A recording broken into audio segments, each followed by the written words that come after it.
I hope everyone's doing well. I met with, calm down.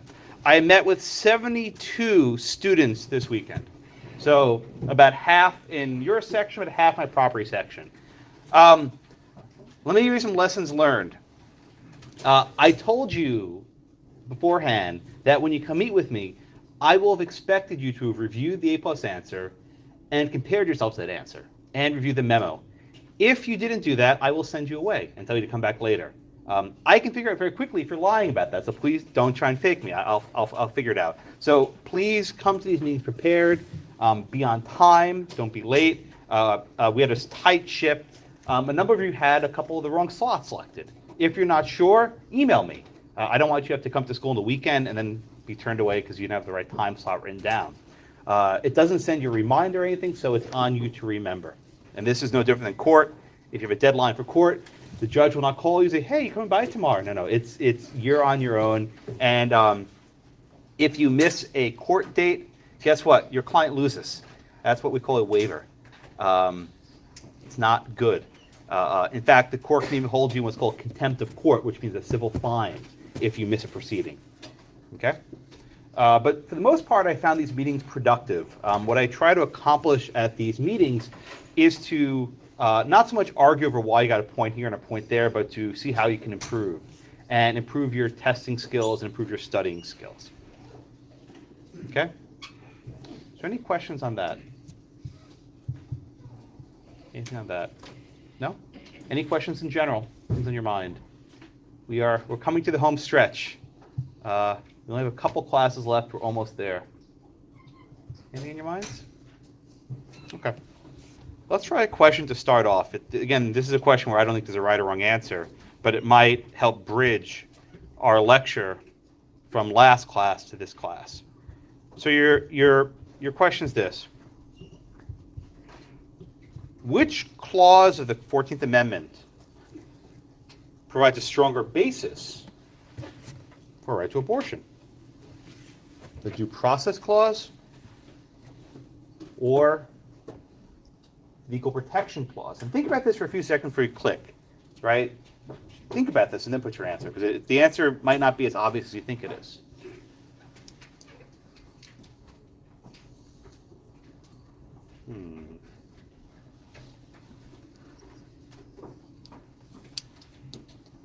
Another 20 seconds or so.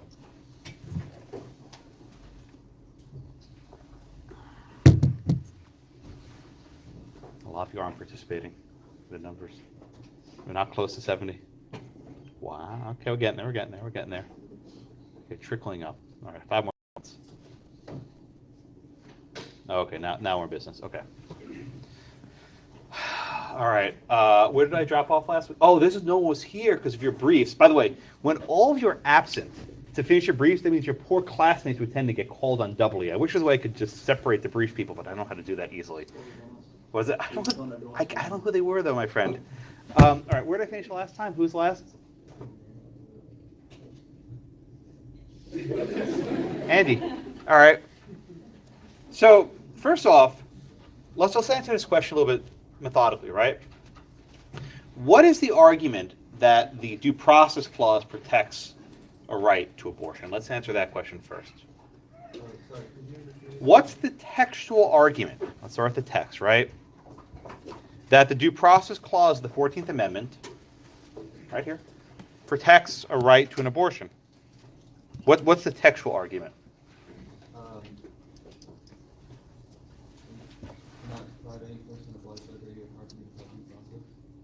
Okay, so is the argument then that a right to abortion is a liberty interest, right? Okay, so what does it mean then? Can that right never be deprived? You can never deprive someone of a right. Well, it doesn't interfere with... Just stick with the text, right? Can you ever deprive someone of that liberty interest? Without due process. Ah, so what does it mean that you can't deprive someone of a right to an abortion without the due process of law? Does it mean that you have to give them a hearing first, a trial? What does that mean? So if it's part of the life, liberty, or property of that person, a fundamental right. So, but what role does due process of law play in that equation? What does that mean? You're just giving me liberty. What's due process of law? It's allowing the courts to protect certain rights. Okay. Sam, I think you're next. Sam, what does that mean? So, in what circumstances can a person's right to abortion, shall we say, be deprived? What does it mean it can't be deprived unless there's due process of law? There has to be, the government has to apply a certain reason for taking away the liberty. Reason? Well, how do you go from due process to reason?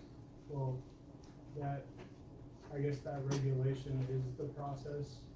Right? So the law. So when you say due process, you're actually saying, is the law reasonable? Well, that's, I guess, knowing what I know, that's not necessarily the standard if it's reasonable. But that's what the courts say.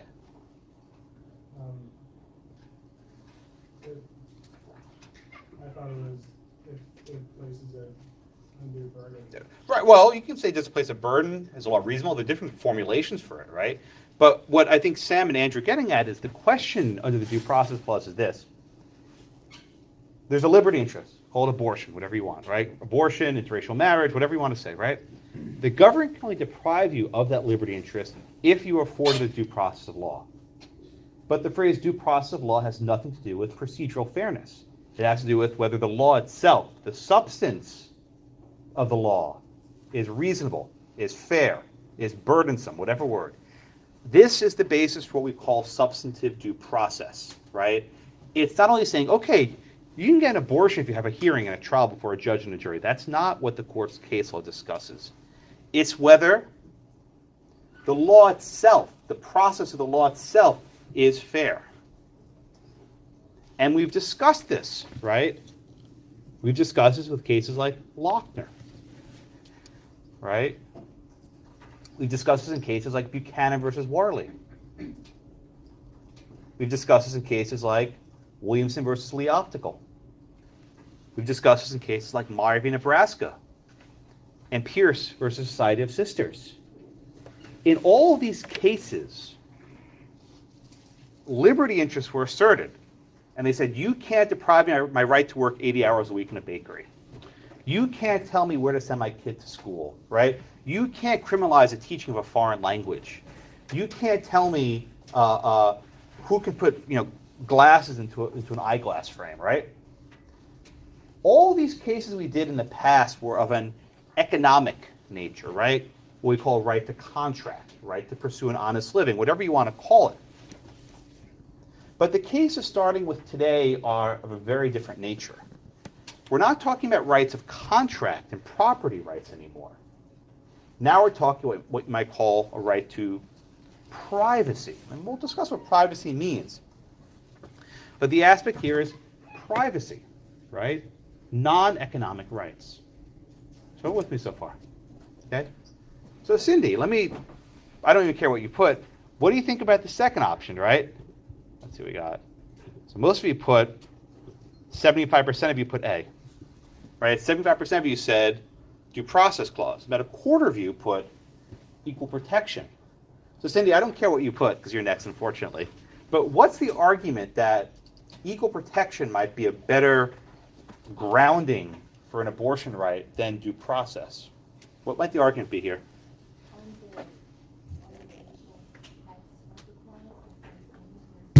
Good. Okay, so we have the equal protection clause says, nor deny any person within its jurisdiction the equal protection of the laws. Okay, Cindy, so how does putting restrictions on abortions deny the equal protection of the laws?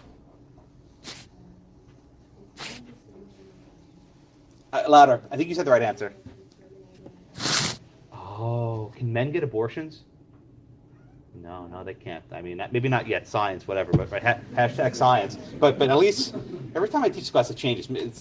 But at least for today, I think it's not possible for a biological male to have an abortion. I think we can at least say that much. So there's an argument that's advanced by people like Ruth Ginsburg that the abortion case law should not be about due process. That's a mistake. That these are a series of laws that apply only to, say, that's right, only to women. And as a result, you can go with what we call intermediate scrutiny. We discussed this last year, like the VMI case. The court never adopted this, even after Ginsburg joins the court. But you can see how these things blur, right? Due process and equal protection. They're often two sides of the same coin. And you can often go at the exact same law with two different paths. Does it make a difference? Well, you'll see in cases next week involving a right to sodomy and a right to same-sex marriage that the court's analysis really blurs due process and equal protection. Is this a law targeting people because they're gay? Or is it a law that violates the fundamental right to intimacy? Right? Either way you look at it, you're going in a different clause. You're going either due process or equal protection. So I don't want you to forget all this stuff in equal protection. These things often blur together.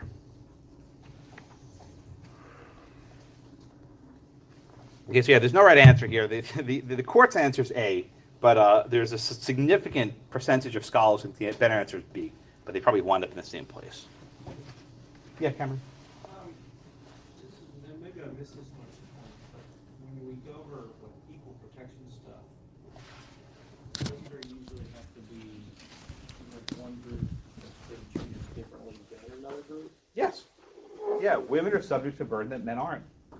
So then if you were to write a law that said men and women can't have abortion, would that be equal protection? That law wouldn't have much effect, would it? No, but Well, so let me give you a preview, right? So let me actually take Cameron's question and ask it a little bit differently, right? Let's say you pass a law that says sodomy is prohibited, whether it's man-man, man-woman. That's law number one.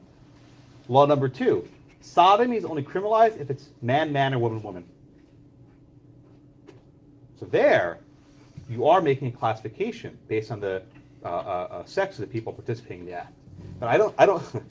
I suppose you could say no person shall have an abortion, and that law would have a very limited effect. Okay? So any other questions on this so far? Yeah, Kevin? So when we're talking about due process scrutiny on liberty interest, does this go back to whether or not the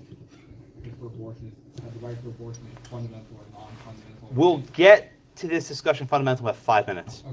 Okay. I'm going to hit it today, I promise. You've been asking about this with your legal writing brief with the gun stuff. I promise I'll get there today. A lot of you have been trying to get help when I'm not supposed to be giving you help, but I'll teach my classes. I will. It's not fair if I give people help. Yeah, Jonathan. Could it not also be equal protection because the fetus has a liberty interest and the mother has a liberty interest, and I have to protect them both somehow? Oh, well, we'll get there with Roe, but I will direct you to the citizenship clause, which says that who's a citizen? Persons who are born.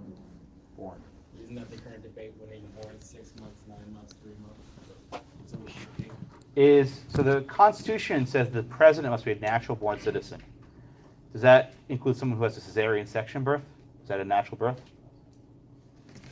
Ooh, this is a law professor favorite riddle, right? If your mom had a C-section, are you born naturally? He's nodding. You would have been. It was just a safer alternative. All right, let's move on. Okay, so we need to go back a little bit. In order to understand the first case, Griswold, we have to go back to a case we studied a few weeks ago, which I spent a lot of time on, deliberately, which is United States versus Caroline Products, right? Now, the facts of this case have nothing to do with abortion at all, right? The case was, could Congress criminalize the shipment in interstate commerce of filled milk, this condensed milk, right? Remember I showed you the mill knot? Remember the guy drove the milk truck across the line? We talked about this, right? But there was the famous footnote 4, right? And to understand Griswold, you need to understand footnote 4. So I want to walk you through footnote 4 again, but with a slightly different focus. All right? So history. Footnote 4 was decided during the New Deal. And President Roosevelt's court had a mission. They were very deliberately trying to move away from what is often called the Lochner era. the idea that courts can assess the fairness, the wisdom, the legitimacy of economic regulations.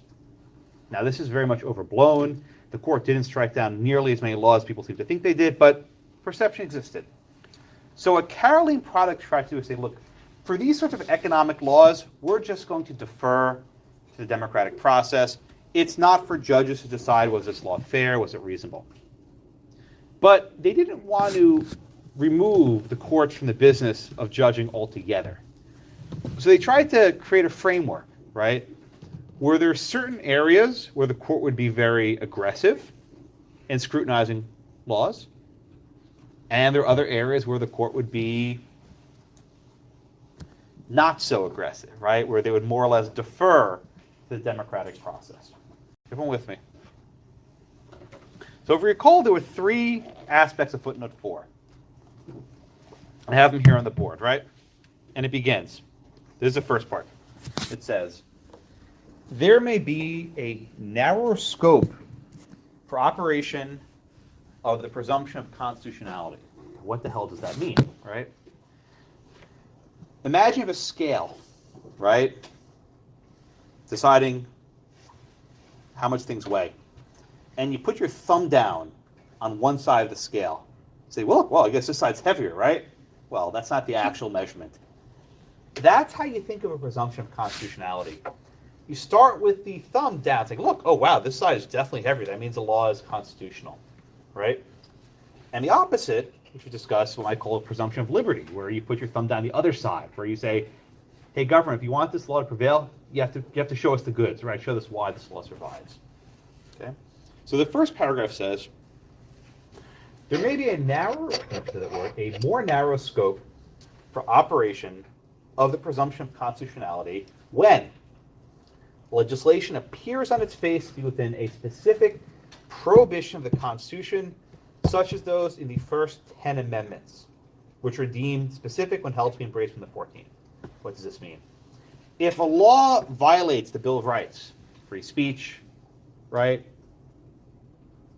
Basically, it's just free speech. They don't care about the other ones. But in theory, if a law violates the First Amendment, you give it a more rigorous scrutiny.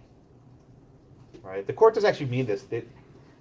Takings clause they ignore. But in general, if it's in the Bill of Rights, you give it a more rigorous scrutiny. You don't apply the straight-up presumption of constitutionality. But what does this suggest? What if a right is not listed in the Bill of Rights? A right to contract, for example. It's not listed anywhere. There's a contract clause, but it's a little bit different. A right to property, right? Oh, there's property, but it's not the same. But if you have an unenumerated right, you don't give it the presumption of liberty. You give it the presumption of constitutionality. Very good, right? This was their response to Lochner. Lochner involved a right to contract that was not written anywhere. It was understood to be a liberty interest within the meaning of the 14th Amendment. So if you have this unenumerated, that means not written down, liberty interest, you give it a presumption of constitutionality. This simple sentence, right, split our rights in half. It split all rights in half. Okay? If you have rights that are enumerated, you can give it all the scrutiny you want. But if it's not written down, you give it rational basis review. Government wins. So I think for a moment, though, we have the Ninth Amendment, which comes up in a reading today. Right? The Ninth Amendment says, the enumeration in the Constitution of certain rights shall not be construed to deny or disparage others, as other rights, retained by the people. There's a lot of tension between the Ninth Amendment and footnote 4, right? The Ninth Amendment says the mere fact that a right is not written down doesn't mean you treat it like crap. And footnote 4 says do that, right? Do the exact opposite with the Ninth Amendment. So there's a tension here. But footnote 4 doesn't answer all of your questions. Because if we take footnote 4 seriously, what about contraception? Not written down. What about abortion? Not written down. What about sodomy? Not written down. So how does the court go about squeezing in contraception to footnote 4? How does the court go about squeezing abortion into footnote 4? Now you understand the meaning of emanations and penumbras. Why was Justice Douglas so obsessed with talking about the Bill of Rights? He was trying to say that this comes from the Bill of Rights. Therefore, it fits in the first paragraph of footnote 4. Now you get it. Right?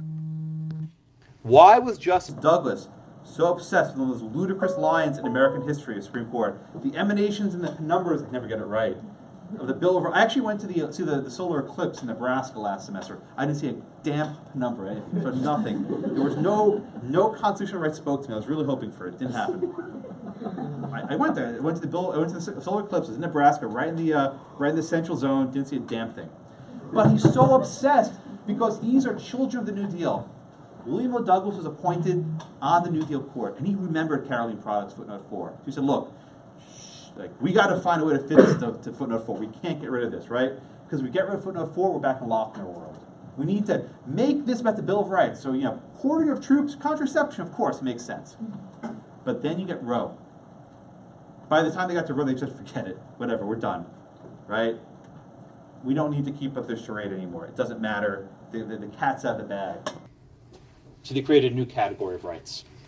And this was Kevin's question 5 minutes ago, so I can write on schedule.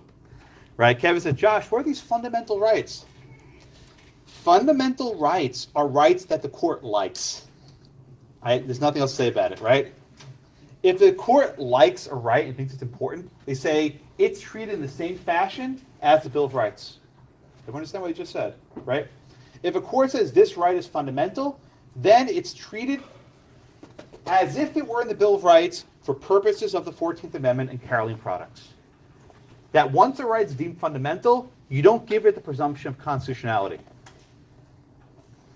For fundamental rights, you do not apply the presumption of constitutionality. You apply some more rigorous review of it.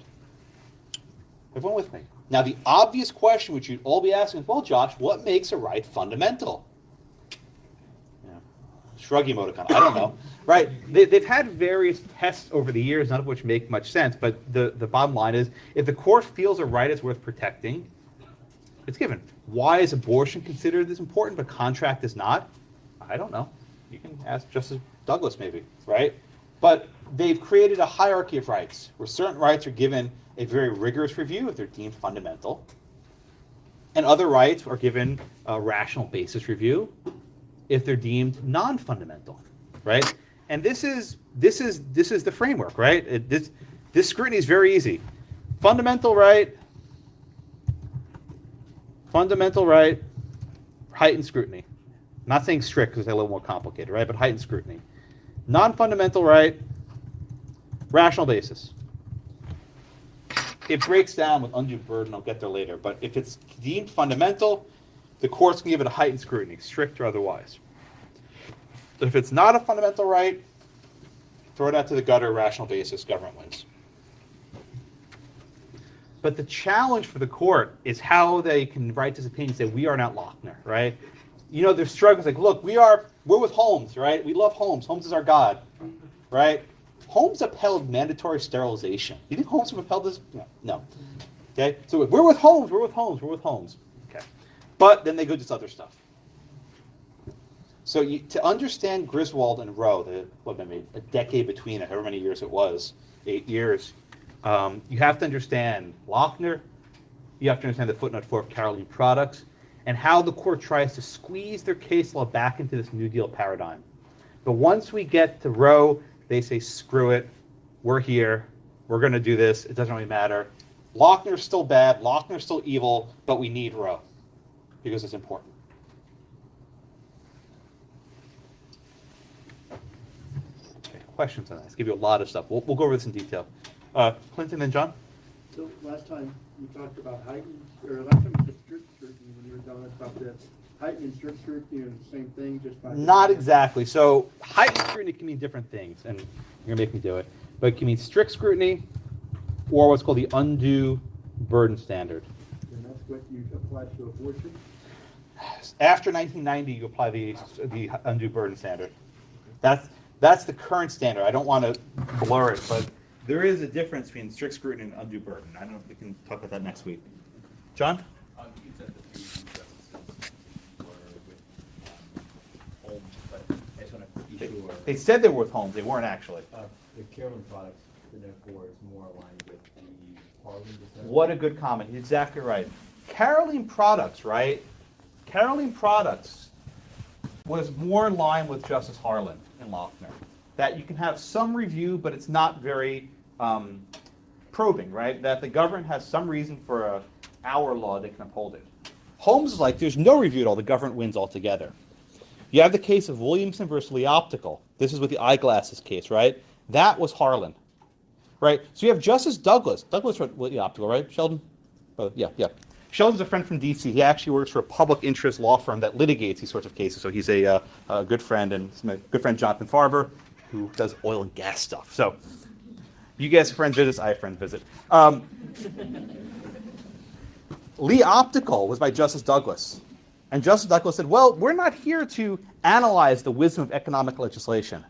But then you have Douglas and Griswold saying, okay, we won't scrutinize economic legislation, but we will scrutinize social legislation. So they split in half. The Williams Optical was Holmes, right? Well, Justice Douglas wrote it, but he was applying Holmes. Yes, Right. Okay. Yes, exactly. Very good point. Yeah, let me answer John's question and write it out. So, if you recall in Lochner, there are two dissents. You have the Harlan dissent, and you have the Holmes dissent. Footnote 4 goes Harlan. The Lee Optical case goes Holmes. And that's one way of thinking about it. And in Roe, what makes it so bizarre is they're basically citing Holmes, but they're not doing Holmes, and they're not doing Harlan. They're doing Peckham, right? I mean, if you want to be very blunt about it, Peckham had the majority. Basically, Roe. The sort of vigorous scrutiny of a state law that was used in Roe is not that different than the sort of vigorous scrutiny used in Roe v. Wade. I mean, Lochner versus New York. A lot of critics of Roe are equally critical of Lochner and vice versa, right? There's a huge schism on the right and the left. People say, well, if you have Roe, then you have Lochner. So Lochner must be evil because Roe is evil. You know, some people are saying, well, maybe one's good and the other's not, or one's good and the other's not.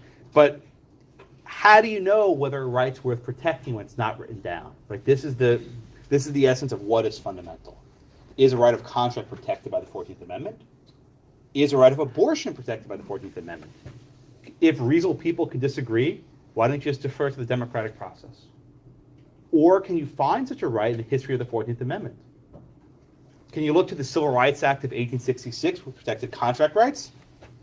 Justice Blackmun tries to look at the laws of quickening to see if there's a right to abortion at the time of the ratification, right? So they do try and ground it in history a little bit. Could you make a personal autonomy argument for both the right of contracts and the right? What do you mean personal autonomy? So, like you want to protect like the individual themselves. I mean, either externally or internally. So the right of contract would be, more like the externals, like communication and relationships with each other, like again with life, liberty, and property, and then the right of privacy would be more like an internal autonomy. So where do you derive from the text of the 14th Amendment a right to autonomy? Liberty. How do you go from liberty to autonomy? I'm messing with you, but deliberately. Yeah, no. As a, I guess it's implied. No. Laura, you're actually doing a very good job. I'm messing with you on purpose. Once you go to the idea of how do you know what these rights are, it gets very fuzzy. If you recall, Justice Jackson in Youngstown said that when we're defining the phrase executive power, there are not many sources for us to rely on, right? There just isn't much. And I think you'll see a very similar analysis in the word liberty, right? Think back to Abraham Lincoln with the wolves and the sheep, right? One person's definition of liberty is another's definition of tyranny, right? Allowing someone to work 80 hours a week could be a form of oppression to someone else, right? Allowing someone to have an abortion could be the form of genocide to someone else, right? So these are not easy issues, and the danger with both Lochner and Roe is when you let judges decide what rights are and are not fundamental, they might get it wrong. Right? Justice Holmes in Buckley Bail said, no, there's no right to having your fallopian tubes. You can get them cut. Was he right or wrong? Well, he said he was wrong. No, it's NPR. Don't we go on later? They always call me during class. I tell them not to. All right, go on. You want me to talk about Cohen or something? I don't know. Professor, tell them next time you call me between this time and this time, I'm not Right, going they on don't your show. listen. They don't. If they watch my damn YouTube, they'll know where I am. No, punish them by not going on the show. That's like punishment. Seriously. Yeah, what? So if we're attacking a question like this, do we need to just analyze each issue about Yes. how, it could be this, could be this, could be this? That'd be a very good way to everyone get Witt's question, right? When you look at the 14th Amendment, you have to do a lot of work. It's not automatic. You say, well, what is the liberty interest, right? How do you define liberty interest? Okay, is this law then subject to this test or that test? Okay, if it's subject to this test, is it protected or not? And you'll find with abortion in particular, it gets very messy. Casey will do next week, elaborates on it. Then we do a case called Whole Woman's Health from Texas, makes it even more elaborate. So there's a lot of moving parts here. Is there another hand somewhere? No?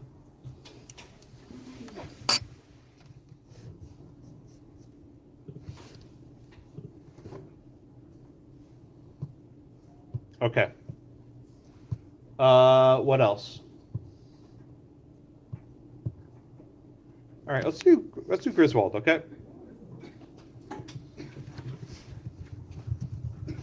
Okay, so who's next? I think Anakari, okay. You want to give me the facts, please, in Griswold? Griswold was the director of the Planned Parenthood. He provided information, instructions, and advice to married persons as to the use of preventing pregnancy. He was convicted under the statute of Connecticut for violating the contraception law. Very good, thank you. So this case was another test case, right? We've discussed these before. Here's a picture of Estelle Griswold, who was the lead plaintiff at Planned Parenthood in New Haven, Connecticut. That's where Yale Law School is, and the university as well, I suppose. Here's a photograph of Dr. Buxton and Estelle Griswold getting arrested. Now, generally when people get arrested, are the photographers there waiting to snap pictures? Yeah, I wouldn't know. You wouldn't know. Good answer, good answer. Do they look very upset in this picture? No, I mean, not particularly. No. Why do you think they're not very upset by the fact that they're getting arrested? I mean, if I were getting arrested, I'd be like, oh my God, camera's away, hide my face, they always do this thing, they do this, right? They don't look very upset that way, do they? Why are they not upset about this? I mean, it's a controversial issue, and they have an agenda that they are pushing. People have agendas? Are you that cynical? People have agenda. What's an agenda? They're trying to bring this case. Yeah, thank you. Very good, very good. Yeah. Hear about it. They were deliberately trying to get arrested, right? Think of Homer Plessy, right? He got it in the train car knowing he'd be arrested because he wanted to challenge the segregation law. Think of Buchanan versus Warley.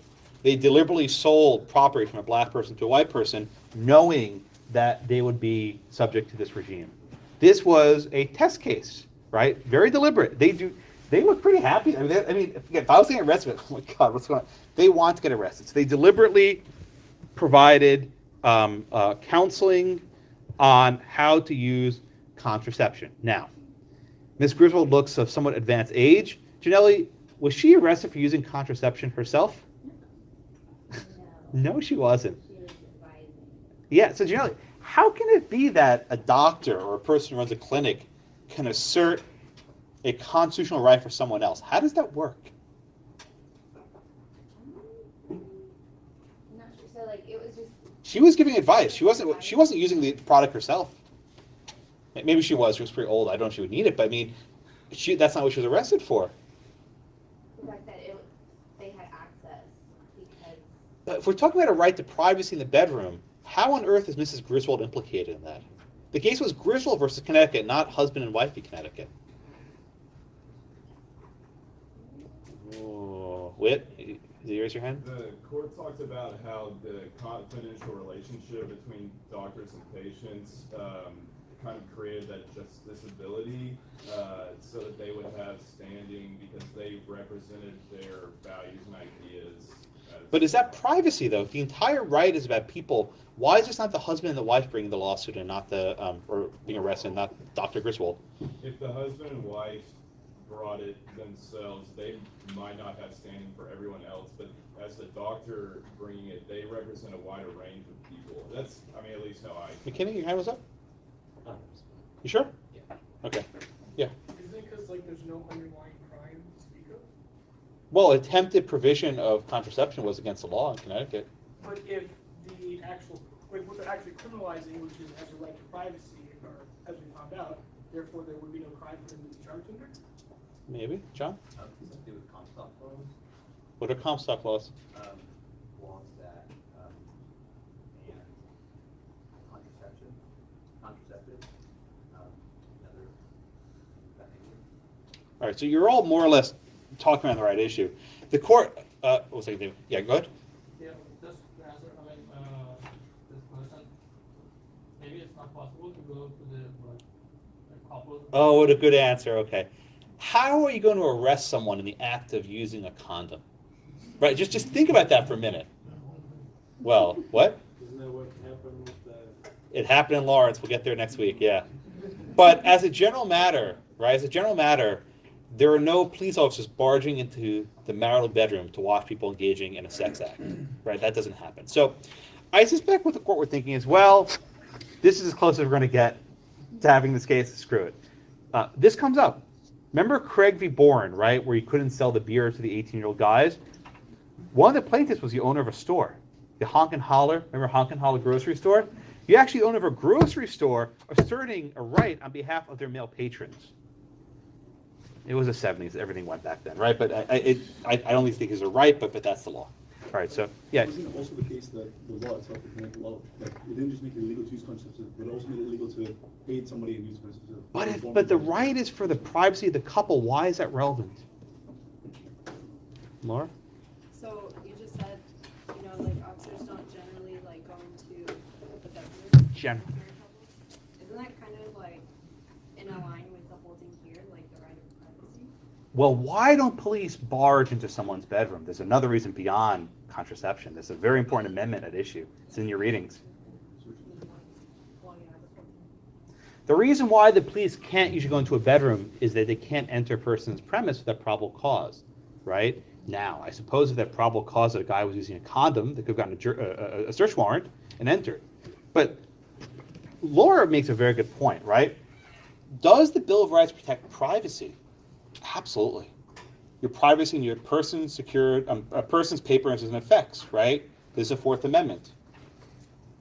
But what the court does in these cases, and I gave you a little reading on this, is they transition from a criminal right to privacy, from searches, to a general right of privacy from the government intruding upon your bedroom, and then ultimately your body. Again, this is why Griswold's so obsessed, the Penumbras and the emanations. They're trying to ground this in the Bill of Rights. That's the MO of Justice Douglas.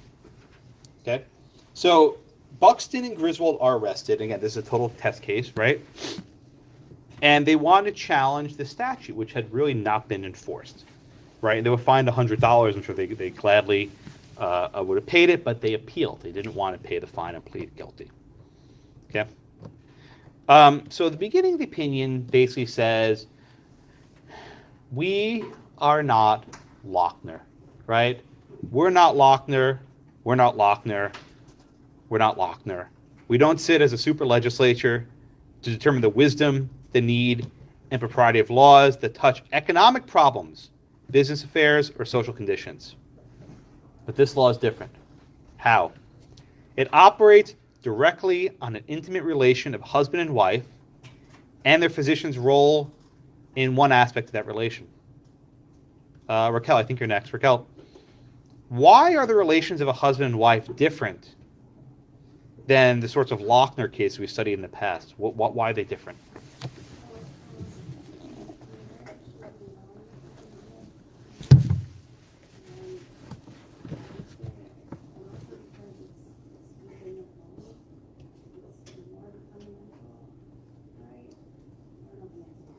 Oh, you're giving me a very good answer. I think you're actually doing quite well with it.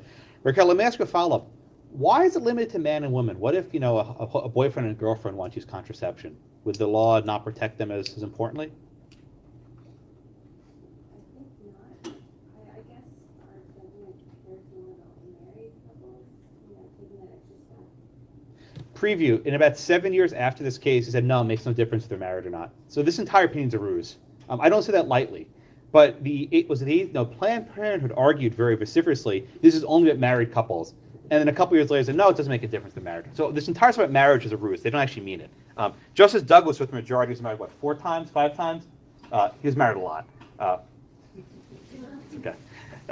He's down the road. So he was married quite a number of times. So it's very comical that he's extolling marriage. But I think Raquel gives me a good answer, right? Well, the rights of contract and economic liberty on the one hand, and then you have marriage. Marriage is more fundamental because marriage is more important. Okay. So they basically say, we're not doing Lochner, we're doing something different. But then they get to Pierce and Myers, right? Remember, Pierce was a case where the state tried to ban private schools, and Meyer was a case where the state tried to ban teaching of foreign languages. They say, well, Pierce and Myers are First Amendment cases, so they're different. They were not First Amendment cases.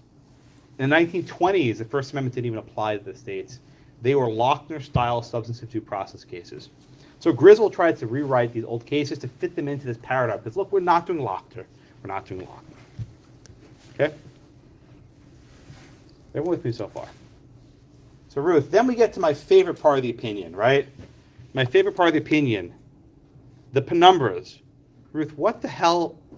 Again, I told you, I went to the eclipse last year in Nebraska. I didn't see any penumbras. I was looking for it. I was really trying. I didn't see a damn thing. Ruth, what are these penumbras? What is this, please? Please help us out. So when they were referring to that, it says that the rights of nations from those guarantees that give them life and substance. What the hell does that mean, please?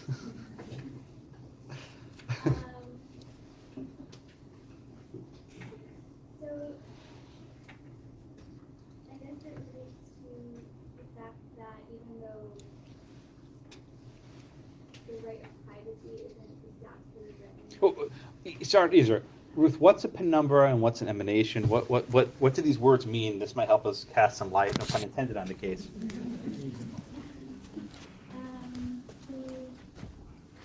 You never thought you were learning astronomy in ConLaw, did you? No.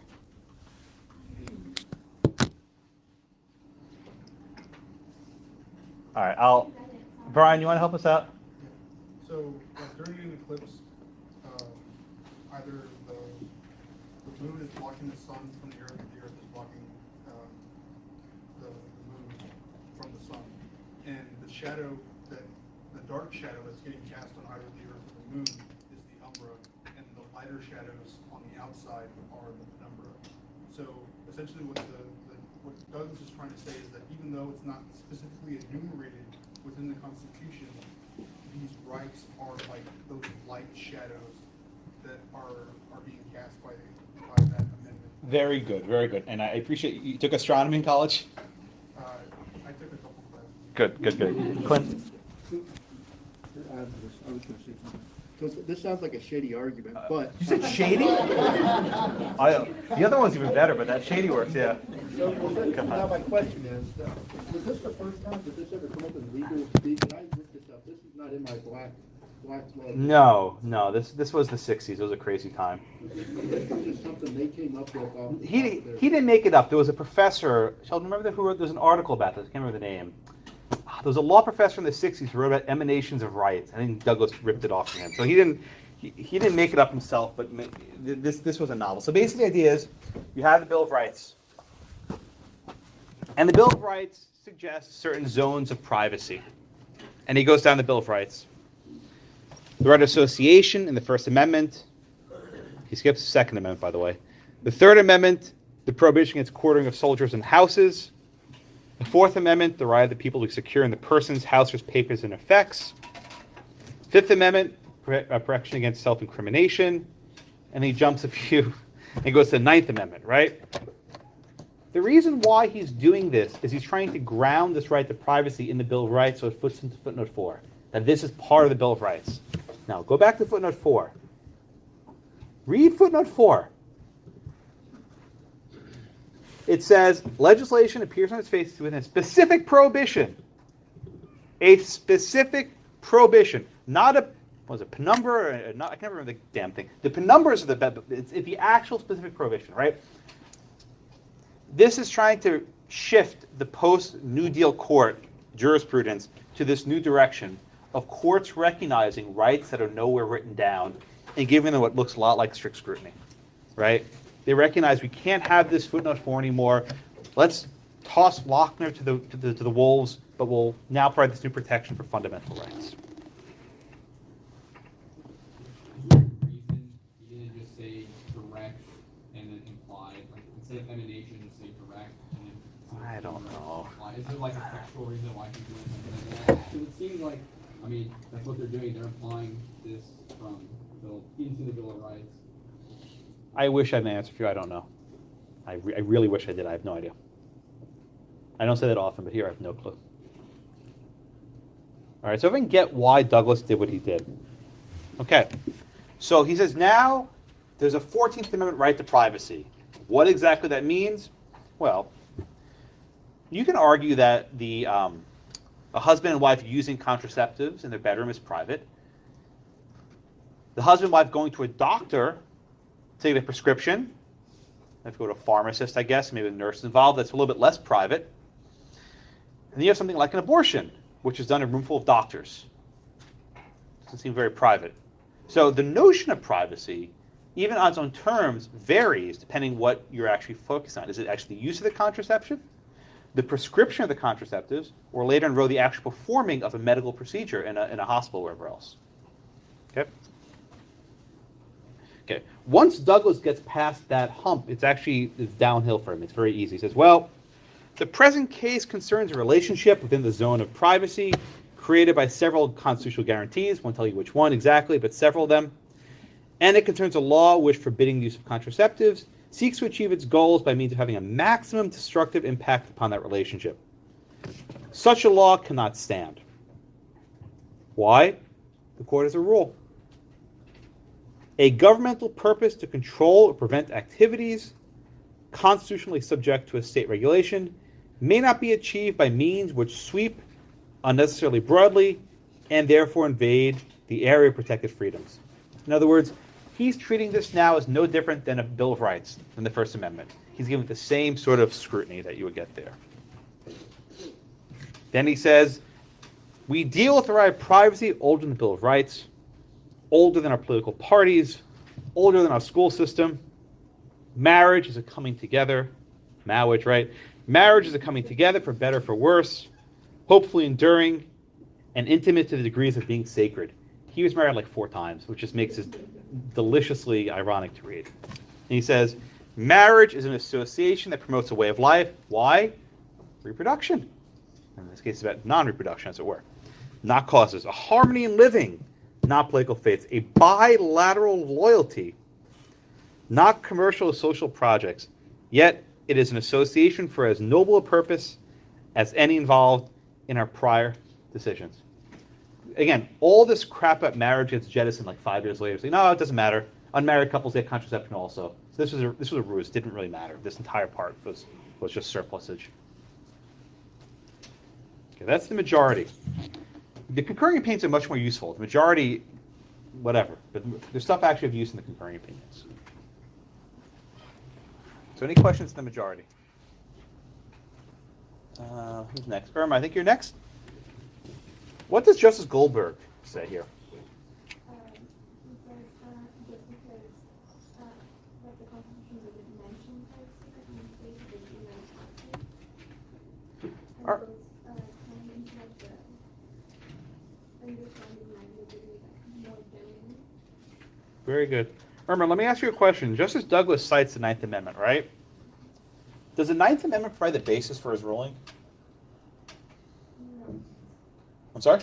No. No, it doesn't. Very good. Why can't the Ninth Amendment provide the basis for striking down a state law? What's a very obvious reason?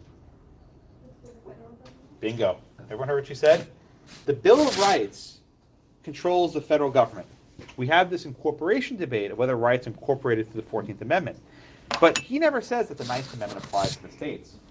So it can't possibly be used to strike down the Connecticut law. But he does talk at some length about the 9th Amendment. And he explains that the mere fact that a right is not written down doesn't mean it goes unprotected. And I think this is a general rule that's probably right in our history and traditions, right? But this same principle gets you to Lochner, right? The fact that a right to contract is not written down doesn't mean you can't disparage it. Okay?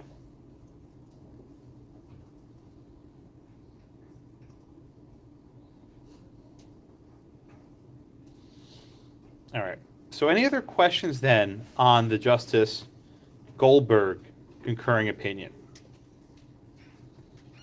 Okay. He sums up the very end. He says, in sum, I believe that the right of privacy in the marital relation is fundamental and basic. Here's that word fundamental. A personal right retained by the people within the meaning of the 14th Amendment. Connecticut cannot constitutionally abridge this fundamental right, which is protected by the 14th Amendment from infringement by the states. Cameron? So one thing about his opinion, I was wondering if they suffered a case of amnesia. I'm sorry, amnesia you said? If he suffered a case of amnesia. Oh. He points out how if we go by the sin, surely the government, absent of showing a compelling subordinate interest, could not decree that all husbands and wives must be sterilized after 2 children have been born to them. Yeah. But they ruled on a case where states could sterilize, so I don't. So Buckley Bail is very much in tension with these rulings, right? So Laura said a minute ago that the 14th Amendment protects the right to bodily autonomy, right? Maybe it does, maybe it doesn't. Buckley Bail didn't get in the way. And I note this in the Roe decision. Roe favorably cites Buckley Bail, the idea that women don't have complete control over their bodies. So there's this weird tension here where it says, well, you have this right to privacy, and the state can't ban contraception, but they can't sterilize you. Okay, so you're allowed to buy a condom, but the state decides they can rip out your fallopian tube. Okay, that's the holding.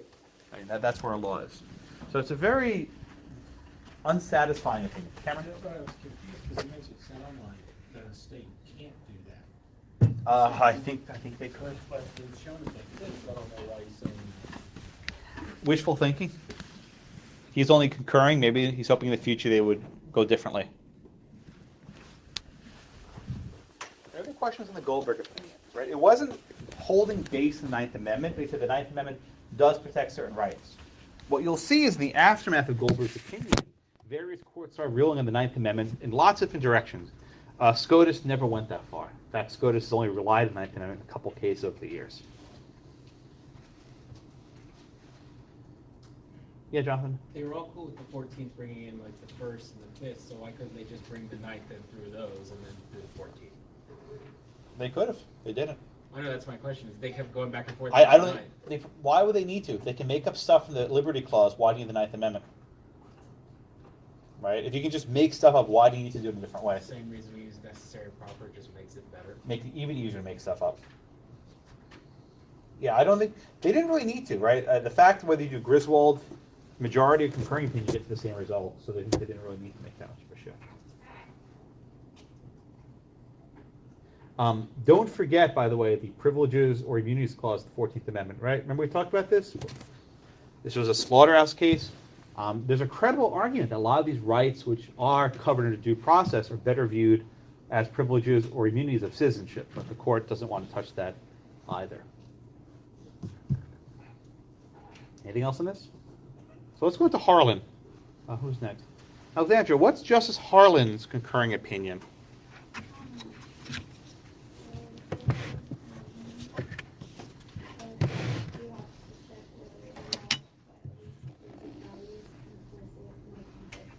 Oh, you nailed the exact line.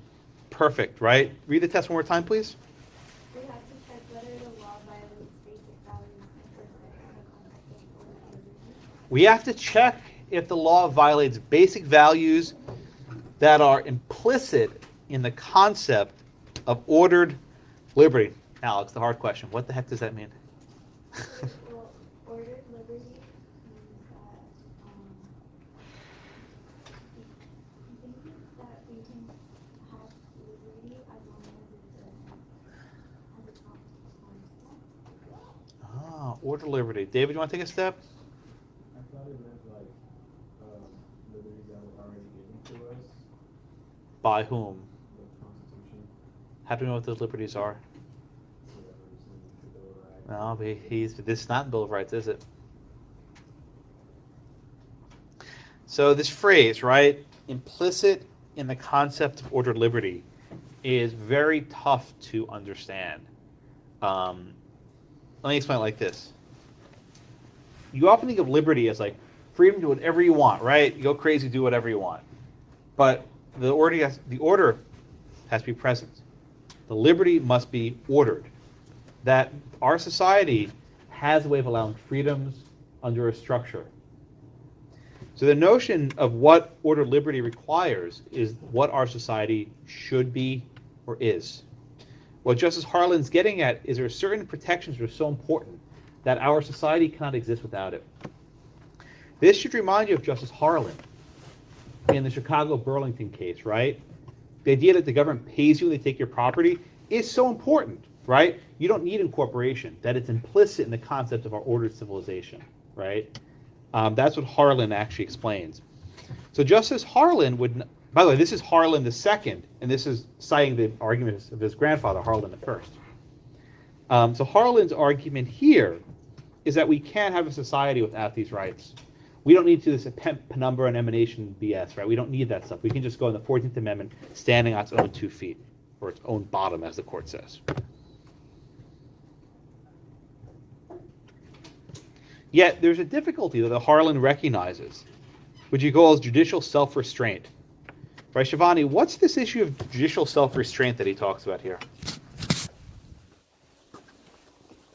Judicial self-restraint.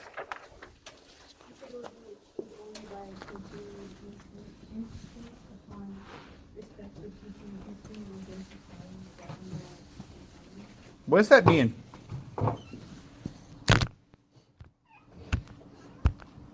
What does that mean? Right? Shivani, let me ask you the question differently, right?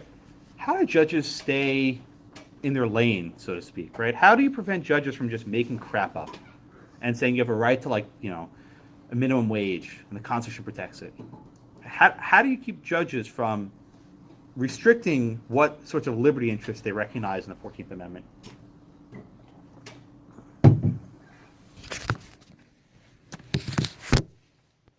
It's a powerful thing, right? Imagine one day you're a judge, right? And someone comes to court and says, Your Honor, I have a right to X. And you say, yes, you have a right to X, and society can't ban it. And if it's in the Constitution, that means that Congress can't overrule it. How's a judge to know how not to abuse this awesome power?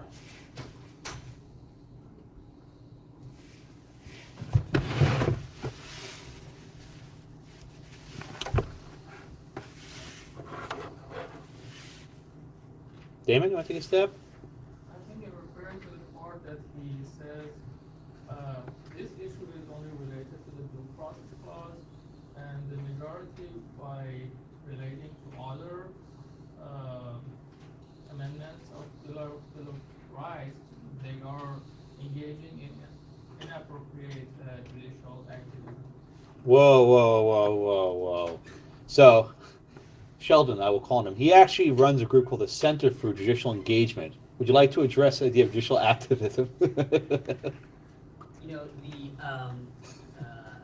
the Federalist Papers, when they were debating about the adoption of the Constitution, and he advocated for kind of a system of separation of power. There's a great phrase in one of the Federalist Papers. It says that we need these different branches of government so that ambition can be made to counteract ambition. We're going to have legislators trying to grab as much power as they can, and executives trying to grab as much power as they can, and they would use that ambition against each other. The weird situation that we have now is we've got, you know, kind of this perception that the judiciary should let the executive and the legislative branches be as ambitious as possible and should be restrained and not trying to hold them in their lanes, and that seems problematic. let me answer your question this way, Damon.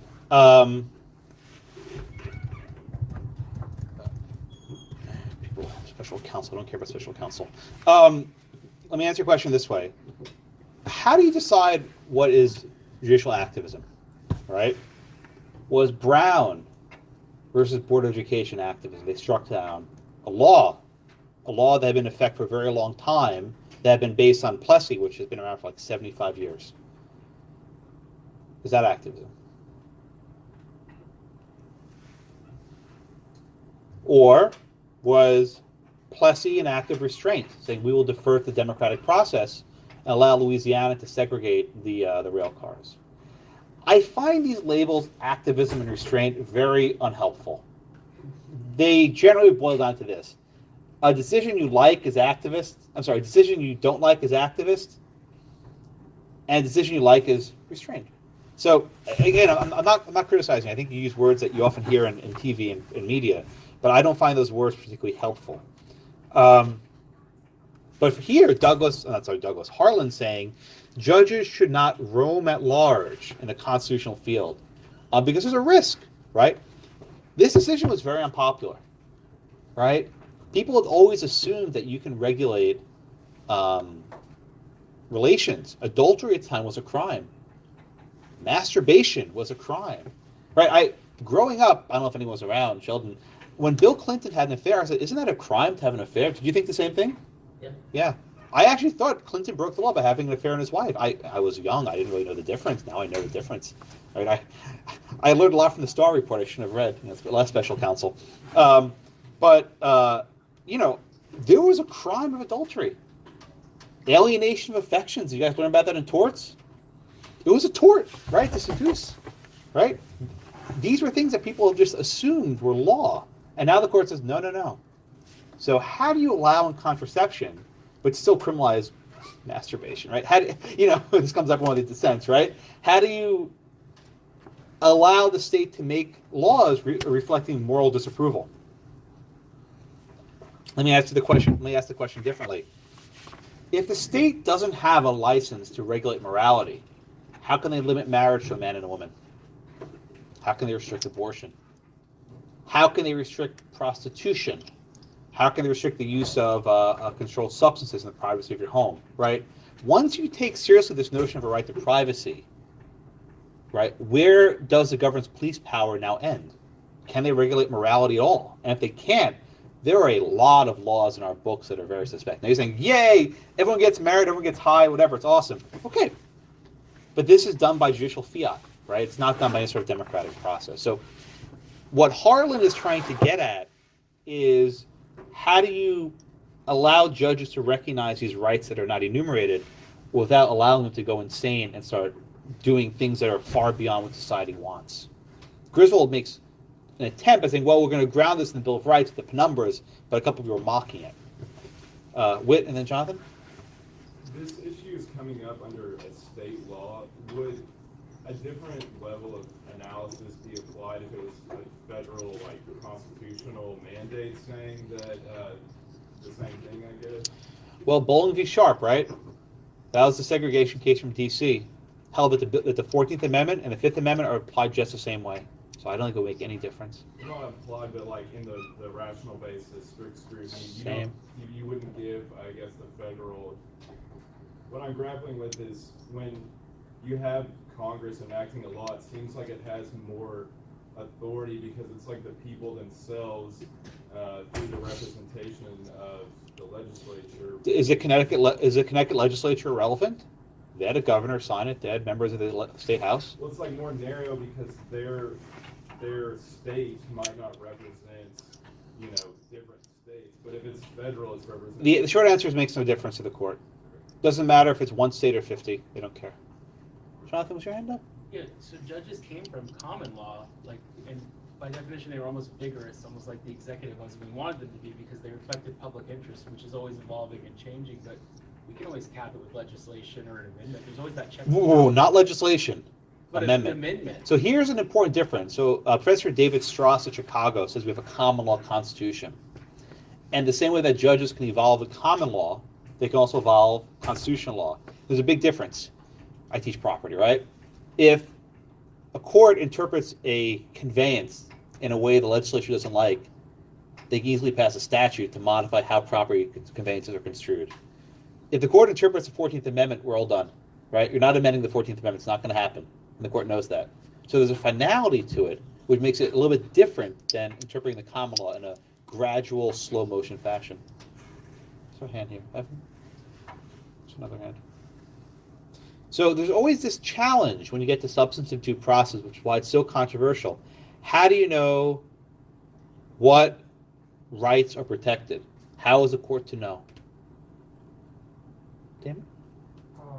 By looking at the history, practice, tradition, and custom. Okay, good. That's one approach, and that's approach the court uses sometimes. Does that get you to gay marriage? No. And you'll see in a Burgerful, Justice Kennedy said, well, I agree, there's no history, tradition, practice of any sort of same-sex marriage. Doesn't matter. Gabe? What about by looking at how our society has changed, our culture has evolved, so since marriage was not a paper back in the 60s, now in the 21st century we're more, not being but like liberal as far as the understanding of it. So maybe that puts take into consideration how society has changed as far as how we have here. That's exactly what Justice Kennedy does. It's exactly what he does. Is, well, we're different now than we do 30 years ago. It's exactly what he does. This is mentioned in one of the dissents, but how is society to know if they progress enough? Do you take a poll? Right? Do you take a Gallup poll? See if it's trending on Twitter? I mean, how do you know if we've reached the point? Is there such a point? Does the law merely fluctuate based on the whims of the majority? And so that's a difficult point because eugenics was pretty popular in the 1920s. Really popular. And they thought they were progressive. They thought they were advancing society. So it's a difficult regime that people vote for something, or they vote for an amendment. How do you measure that? But Gabe, what you said is exactly what the court says in Burgerfell. You'll see that in about a week or so. By the way, for Burgerfell, you're reading the entire opinion. You're going to hate me, I know, but it'll be worth it. It's long, so please start it early. Every year I make students read one full opinion, and that's it. It used to be no Canning, then it was Zivotofsky, now it's Burgerfell. Hopefully there's something else next year, maybe. I'm tired of that case. Yeah, Kenny. Amongst the drafters of the Ninth Amendment, was there any talk of how other rights are to be recognized? Sheldon, you want to do that one? That was the debate about the Ninth Amendment. There's some famous examples of whether or not we needed to expressly write in the Constitution that a man has a right to wear whatever hat he wants, whatever day he wants. So that was kind of the whole debate, whether or not we needed to write out everything that you could possibly want to protect, or once we start down that process of starting to write things out, we're going to forget something. So the Ninth Amendment was kind of the compromise. Like, okay, we're going to start writing things out, but because we're going to forget some, we're going to include the Ninth Amendment to this is kind of one of the arguments, we're going to include the Ninth Amendment to make sure that it's the catch-all, that just because we listed some doesn't mean we have to list all of them. But Kenny, your question, what are the rights retained by the people? This has been a 200-year-long debate. And my co-author, Randy Barnett, has been one of the leading experts in the world on this. He argues that the rights retained by the people refer to certain natural rights that you're born with. Other people argue that whatever the rights are, they can't be enforced by the judiciary. It doesn't really matter what they are. It's a rule of construction for Congress. I don't teach the Ninth Amendment. I don't have time, but there's actually a chapter in your book on it if you want to read through it. Randy wrote that chapter, not me. He's the expert, not me. I'm a mere pawn. I wrote other stuff.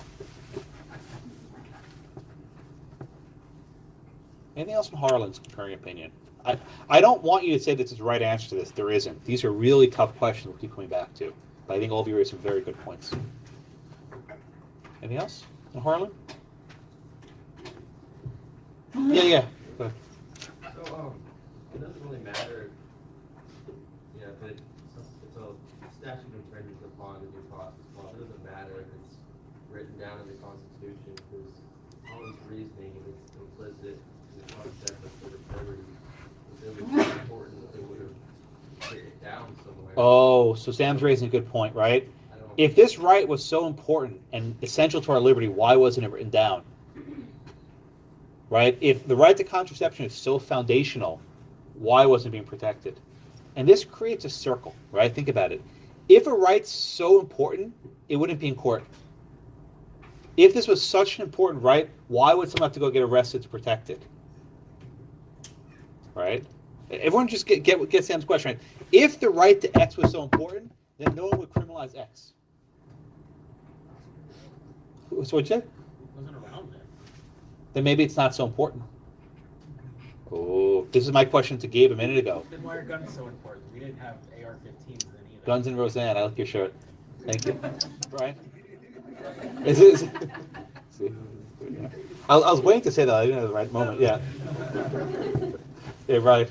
When I look at the Ninth Amendment and understanding more contract law, I kind of apply the basic assumption. Like you leave certain things out of a contract because you just assume that both parties are in agreement about X. Mm-hmm. So if everybody's in agreement that, hey, do we need to put something in here about privacy or the right to association or the right to expression? Are those things that we really need to nail down and say, you are protected, this right is enumerated, this is a protected right under the Constitution. I don't think that the drafters felt that every right, especially when we came to the Ninth Amendment, that every right needs to be listed in order to be protected, because I don't think they fully assumed that people were just ignorant and didn't have everything listed out. That people could use a little bit of sense to discern what was protected right or what was vested right and what wasn't. And that they can address the court. But why could they address it by statute later? Why does it have to be protected by the Constitution? Most of our rights are not protected by the Constitution, they're protected by statutes. Law students it's a fetish with the Constitution, but you can protect a right by statute. You don't need the Constitution to do it. I think when it comes to addressing whether or not the Constitution protects a right is whether a particular party is challenging the constitutionality of a given statute, saying that this right or this whatever law is infringing on my right to do X. And since it's not enumerated in the Constitution, they use the language of a given amendment to kind of give them some standing to bring the issue to court to see whether or not it falls under the umbrella of it. What? I just wonder how relevant, the intent of the founders is in the context of this issue, because where you had a group of people developing the Constitution at a time where they didn't know if the authority of the states was even going to be relevant towards forming a union. They were worried about listing out all of these rights, and they were just coming off of a time when they had a government encroaching significantly on that. So I think they did spend a lot of time laying out exactly what they wanted the rights to be. However, why I don't think that's relevant is because they also said we understand the Constitution and its fluid nature is going to change depending on the time that you're talking about it. So when you have, I know this is jumping ahead, but in the Mott case that we have, Reach. Gonzalez Reach. They noted that the duty of the court to kind of push their interpretation of the law in the direction of where they think the policies of the country are going. So let me try to synthesize. We'll move on because we still have other cases to study. If a right is so widely recognized, then you wouldn't need to go to court to protect it. You only go to court because the right's not protected. So the notion of what courts do when they recognize new rights is they're acting in what's called a counter-majoritarian fashion. Let me write this word. It's a big word, right? Counter-majoritarian. What does that mean? The majority in Connecticut decided they want to criminalize contraception. The rights say, no, the majority's wrong. The majority in New York want to limit working hours to 80 hours a week. The court said, you're wrong. So the entire notion of substantive due process, one way or the other, is telling the majority the law you enacted is wrong, and we know better because the 14th Amendment's liberty interest protects this right. You're going to have courts engaging in a little bit of pushing ahead, right? Are the courts the caboose, right, or the engine pulling ahead? Think of Thomas, right? Where are they on the train? And usually when they're holding stuff, they're the caboose. And when they're striking stuff down, they're the engine. They're Thomas, and they're pulling ahead. don't know who's George Carlin, the 7 dirty words, I guess, that one. Can I ask you a question, Professor Blackwood? Sheldon, you may always... Is in Griswold, is the court the caboose or the engine? Because as Professor Monk... I think it's a spaceship going to the Penumbras. It's off in the stratosphere. Every other state in the country except Connecticut protected the right for married couples to use contraceptives. So it's an outlier. So in the state, it might be counter-majoritarian inside Connecticut with respect to the entire country. And this goes back to the Privileges or Immunities Clause, right? Which is supposed to protect national privileges or immunities that apply no matter which state you're in. Is that a different type of test? But do you see Griswold as counter-majoritarian or majoritarian?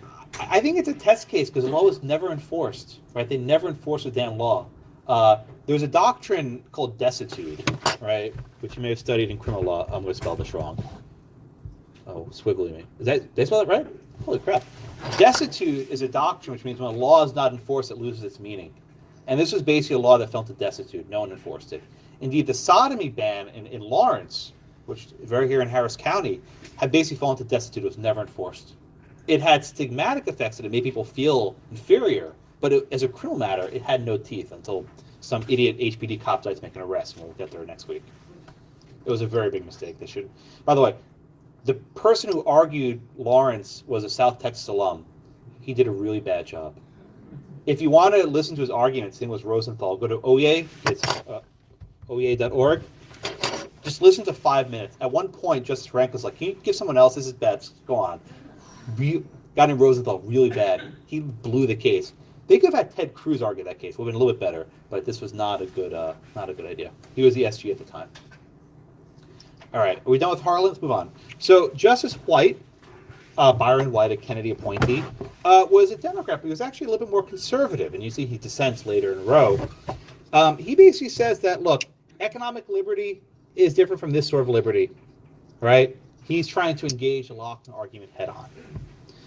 And then we have the dissents. Justice Hugo Black, who was a Roosevelt appointee, was somewhat conservative. He was very big on enforcing the First Amendment. He says the First Amendment says Congress shall make no law abridging freedom of speech. No law means no law. Yet, for rights that are not enumerated, he was not willing to protect it. He says we don't decide whether this law is a good one or a wise one. The majority consent can disagree, but if reasonable minds can disagree, we'll uphold it. This is basically the Harlan opinion in Lochner, right? We can acknowledge that this is an important interest, but the fact that people disagree means we can uphold it.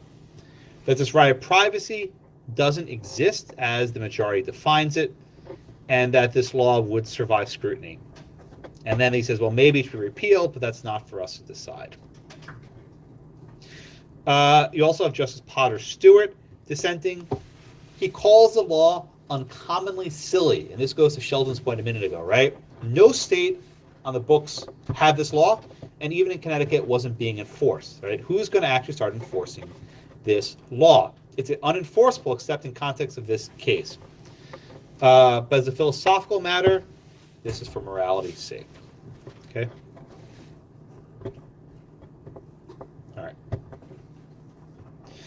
As it turns out, though, any questions on the dissents?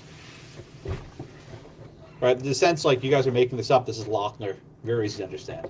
JC? Is that like Chief Justice Roberts in the Obamacare opinion, where they said it's not our job? Very good connection. Yeah, very good connection. The Chief Justice said it's not the role of the courts to make political choices for people. Very good connection. Yeah. You always bring back to Obamacare. You got to taunt me, don't you? It's okay. I try to not mention Obamacare more than once a class. But yeah, it's there. So as it turns out, right, the bill was repealed by the House of Connecticut, but not the Senate. After this decision, Connecticut had no reason to repeal the bill because it no longer could be enforced. So there's an important point here, right? What if the Planned Parenthood just lobbied the state to repeal the law and not try to get arrested? They probably could have done it, but it wouldn't have set a 50-state precedent. This is Sheldon's question from a minute ago, right? Had they just repealed the damn law through the legislative process, they wouldn't have had to go to the courts. But they wanted to go to the courts to establish what would eventually become a right to abortion. So Griswold, my friends, is a stepping stone, right? they basically had a law invalidated that was never enforced, that no one actually cared about. But laws that were enforced were criminal prohibitions on abortion. And one note, because it's been in the news recently, at the time, the crime was actually for the doctors and not for the mothers. But we'll get there in a bit. Okay. All right. Any questions on Griswold? Kevin? So the dissenters, they're not willing to make that Yet. the fundamental right. They're seeing it because it's unenumerated, non-fundamental right that's given rational basis review, which is why it says it would survive the scrutiny. Exactly. Yeah. Very good. Are any other questions on Griswold? We'll spend much more time on that than the other case today. Oh, yeah, Cameron, go ahead. With Griswold and then Rose as well, did anyone try to make the argument, since the scrutiny on the immigrant, that it was an economic issue? Like choosing to not have a kid could be argued as economic. Oh, so your Cameron's question, right? The decision to have a child is somewhat economic in nature. Maybe, I don't know if they made that argument. But why would you want to, right? That would degrade what's effectively privacy into a mere commercial transaction. It would go backwards. But yeah, you raise a good point. Sheldon, did I miss anything? Okay. Anything on Griswold? Once. All right, let's go on. The second case, Roe v. Wade, is a case that needs no introduction. In fact, if you ask most people to name like two Supreme Court cases, like Brown and Roe, that's the only ones they know. Jane Roe was not her real name. Her real name is Norma McCorvey. And did someone say they know her from church? Was that my other class? Yeah. Was it Katie or Sugarland? Was it? Katie, that's right. Thank you. So she actually lived in the Houston area until fairly recently. She passed away about a year or two ago, I think. Last February, that sounds about right. She had a very unhappy life, and let me give you a little bit of a sketch about her. She had a child already, and she became pregnant a second time, and she wanted to have an abortion in Texas. At the time, providing an abortion was against the law. Friends advised her to say that she'd been raped, and then she'll be able to obtain a legal abortion, because at the time, Texas allowed an abortion in the case of rape or incest. But there was no police documentation about this. And she would later say that the rape was fabricated. She tried to obtain a legal abortion, but the clinic she went to had been closed down. So then she was referred to two attorneys, Linda Coffey and Sarah Weddington, who took her case. And they still took the case based on the idea that she was raped, and then it became that she was gang raped. They made the story a little bit more elaborate. They didn't treat her well, and let me explain what I mean. She actually wanted to get an abortion. She didn't want to be a litigant, right? She didn't want to go to court. She wanted to do what she wanted to do. The problem was, if she had the abortion, she's no longer a good plaintiff, right? If she wasn't pregnant, she couldn't bring the lawsuit. And the lawyers needed someone who was pregnant to bring the lawsuit. So they basically encouraged, is putting it too mildly, they basically coerced her, as she told it, not to have an abortion, even though she probably could have, so that she can be the face of this case. And she eventually gave birth, and they put up the child for adoption, so she never had the abortion that she wanted in the first place. She later said that she was the pawn, those are her words, of these two lawyers who were looking for a plaintiff, and they used her for this. And it was very unfortunate, because once the case was decided, they had no more use for her. And they basically touted her out whenever they wanted to do a pro-life, or a pro-choice protest or whatever. But she didn't ever find a home there.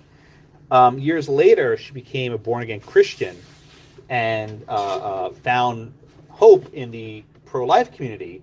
But unfortunately, they too used her as merely a pawn to advance their agenda of opposing abortion rights. And she died, Arlene, maybe somewhat unhappy, and it wasn't good. What do you think? Her obituary in the New York Times tells the story somewhat well, but she did not live a happy life. Both sides, the pro-life and the pro-choice, tried using her for different purposes. And when you look at a case like this, you forget there's a human being involved. And I always try to remind you, there is a human being, someone who actually wanted an abortion, probably could have got one illegally, but she wasn't allowed to because her lawyers told her not to. Then she gave the child up for an adoption. So, these are hard cases. She ultimately testified before Congress and said this was the worst mistake of my entire life. She regretted and apologized for this some years later. She said it's all a lie. Okay. One other thing about abortion I want to mention. At the time, in the 1970s, abortion wasn't nearly as controversial as it was today. And that might surprise you. Most states had laws that were trending towards legalizing abortion in various contexts. The sort of evangelical opposition to abortion hadn't yet emerged. Much of the evangelical right that opposes abortion came as a result of Brown. It came after the decision. It actually triggered a backlash. So you didn't have the same sort of widespread opposition as you did in... What did I say? Oh, I meant Brown. I meant Roe. Thank you. No, I meant Roe. Thank you very much. Always keep me honest. I appreciate it. In fact, if you look at this, actually the same day that Roe was decided, Johnson died. So it looks like having the main headline of the day. Okay. All right. So any questions in that background? Yeah, Roe had a very sad life. I feel for her. She was used by a lot of people. Whenever you have public interest litigation, you always have to think of the plaintiff. Sheldon has a firm that does it quite well. But when you're doing public interest litigation, your concern isn't always the client first. Sometimes you're trying to advance an agenda. I've had to say that before. But you're often trying to advance an agenda that might sometimes be at odds with the client's own interest. You're a lawyer, you have a duty to the client, but in this case, I don't think the lawyers were her advocates all the way down. Who's next?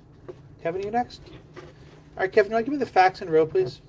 So, as we said earlier, Jane Roe's her student, and in Texas, they have Texas Penal Code 1196, where it says that it's a crime to get an abortion, and unless there's an exception, it's to save the mother's life.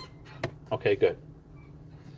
All right, so Roe brought an action against the Dallas district attorney, arguing that the law should not be enforced against her if she wished to terminate her pregnancy. Again, she wanted one. It's unclear whether her lawyers were candid with her. I think her lawyers may have lied about this, but we'll put that aside for now. And she sued for what's called a class action. She sued on behalf of herself and other women that are similarly situated. There's a difficulty, though, with suing for abortion. Why? A pregnancy can last at most 9 months. It takes a lot longer than 9 months to get to the Supreme Court. So the court develops this doctrine called capable of repetition, yet evading review. And this is the notion that if there's something that keeps repeating, but it can't be resolved quickly enough, the court will maintain jurisdiction over it. Okay? I'm sorry? Something that keeps happening. Yeah. As far as, like it doesn't go away, they decide the case. Yeah, exactly. I'll call you in a minute, though. You're next up, yeah? Okay, good. Yeah, Clinton, you're scratching. I'm scratching my head. Okay. That's the blood spot in the back of my head. I have to keep it covered up. Oh, this case a bit of a head scratcher, I suppose, yeah. So, okay. So the district court actually struck down the law as a violation of the 1st, 4th, 5th, 9th, and 14th Amendment. If you want to read a crazy opinion, read the district court opinion there. It was nuts. I mean, it's it was the 70s. Nothing really mattered back then. Then the court says, read it and you'll know what I mean. And then the court says at the beginning a very strange passage. Let me read it to you. It says, "We forthwith acknowledge our awareness of the sensitive and emotional nature of the abortion controversy, of the vigorous opposing views, even among physicians, and of the deep and seemingly absolute convictions that the subject inspires. One's philosophy, one's experiences, one's exposure to the raw edges of human existence, one's religious training, one's attitude towards life and family and their values, and the moral standards one establishes and seeks to observe are all likely to influence and to color one's thinking and conclusions about abortion." Gabe, what the hell is he talking about? What, have you ever seen something like this in opinion? Have you? No. What's he doing there, Gabe?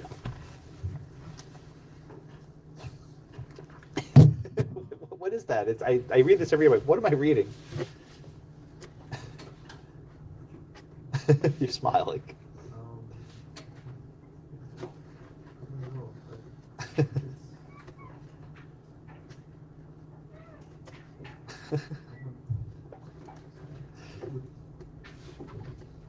Kind of like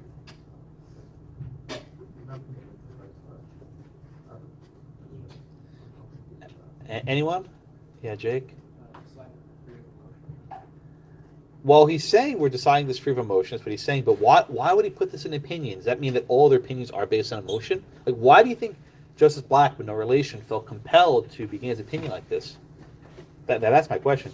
Kenny? Maybe he's just trying to like preface his opinion because it's not contradictory topics with emotional feelings. Yeah, Abdul? I really think that he's saying it's not super black and white.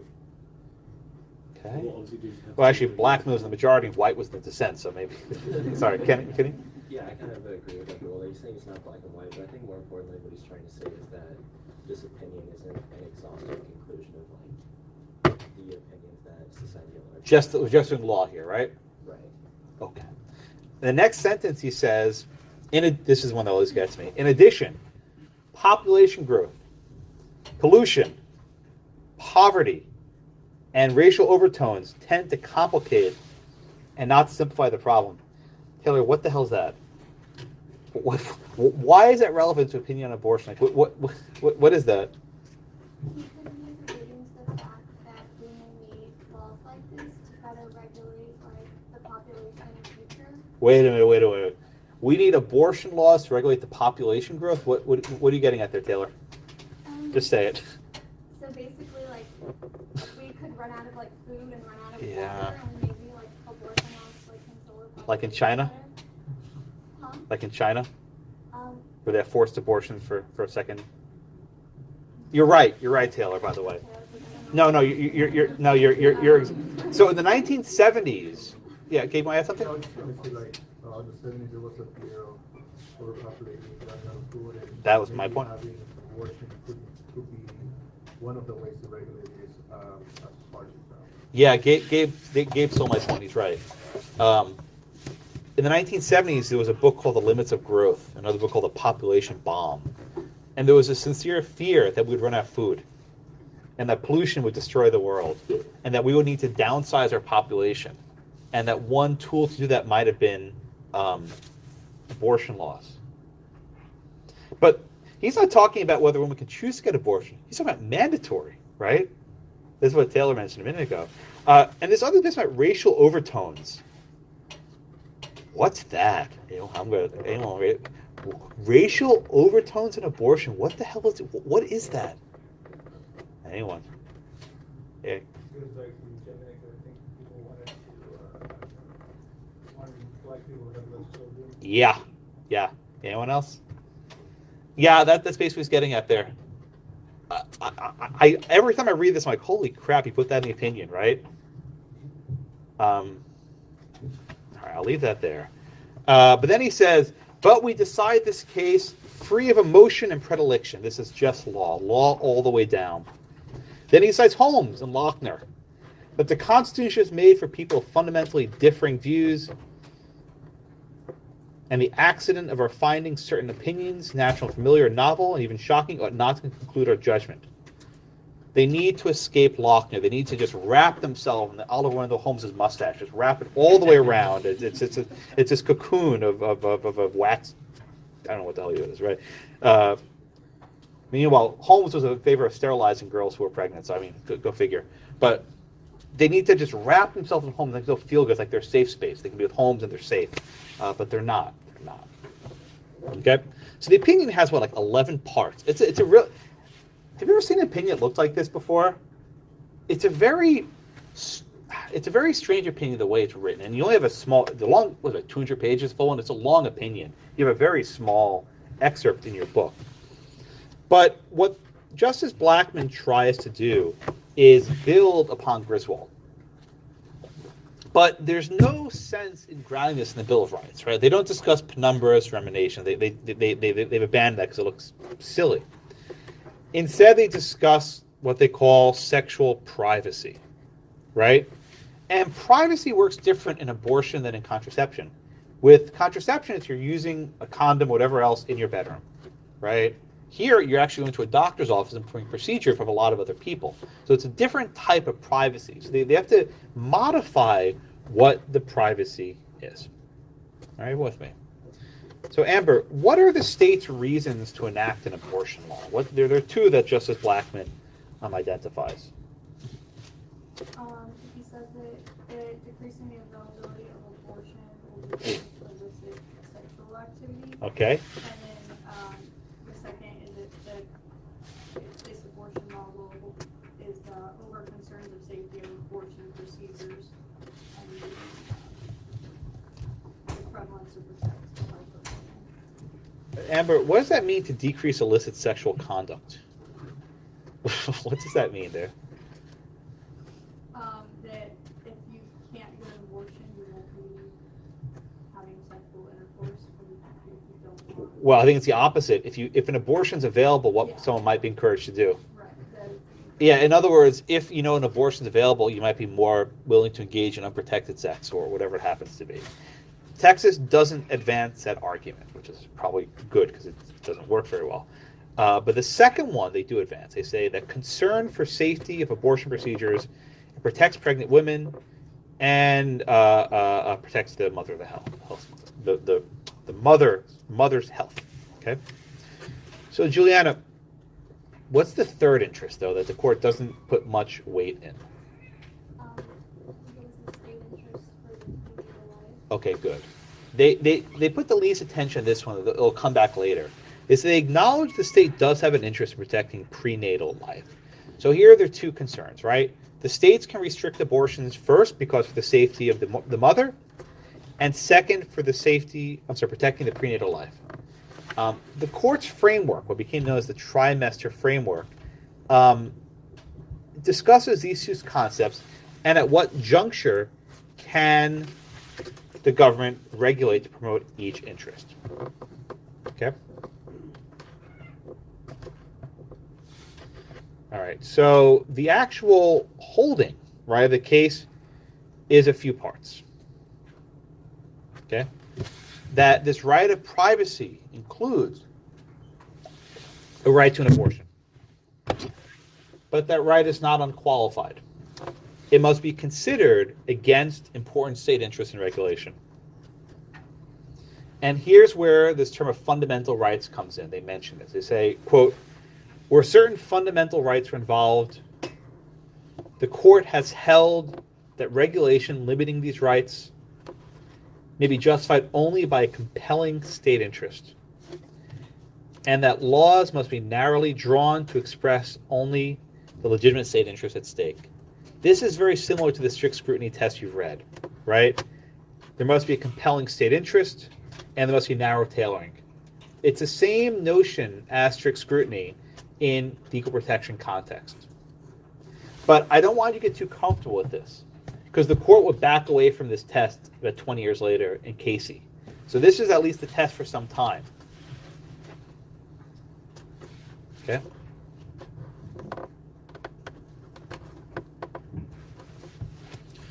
So the court makes a number of rulings. Okay?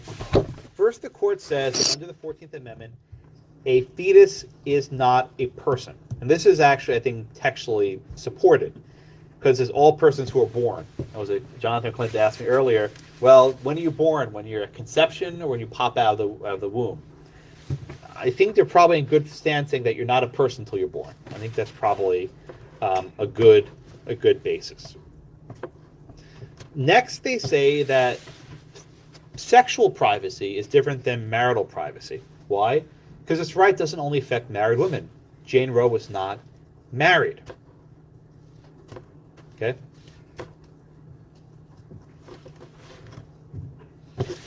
Now, does the court try and decide at what point human life begins?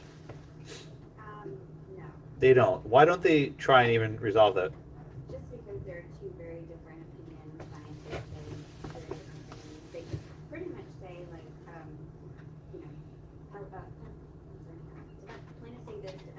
Good. Here to decide that. Right. So the court doesn't decide when life begins.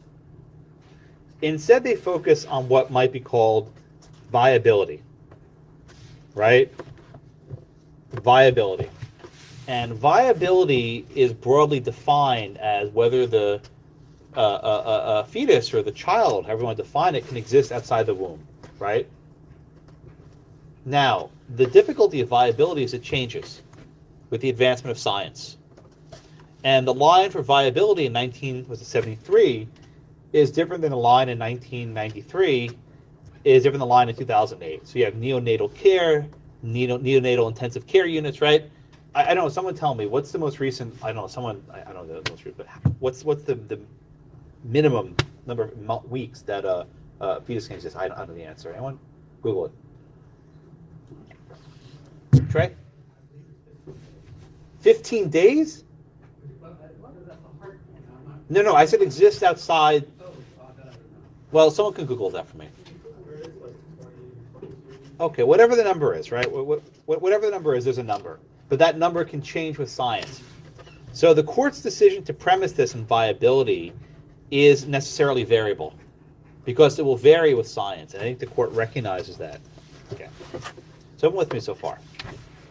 Okay. Then we get to what I think everyone knows is called the trimester framework. And in case you don't know this, you should. A pregnancy lasts 9 months. Therefore, a trimester is roughly 3 months, right? Everyone, I know law students don't like math, but that one's a little bit easier, right? So we have the first trimester, that is the first 3 months.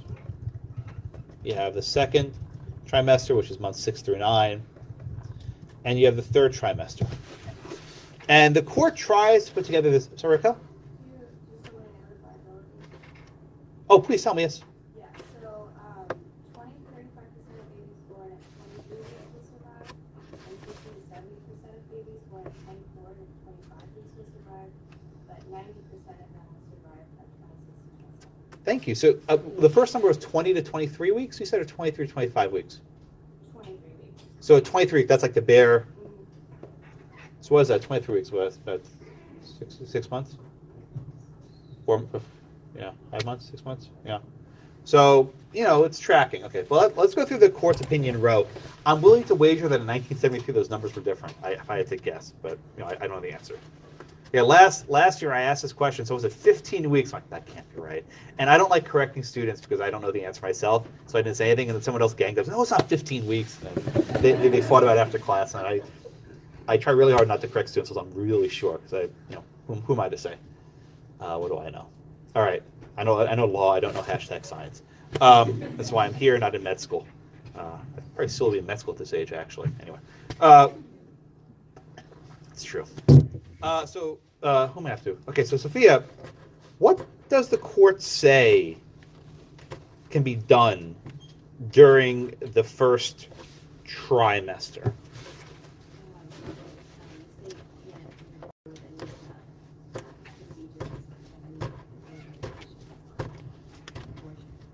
Very good, very good. During the first trimester in Roe, right? During the first trimester in Roe, basically the state can do nothing, right?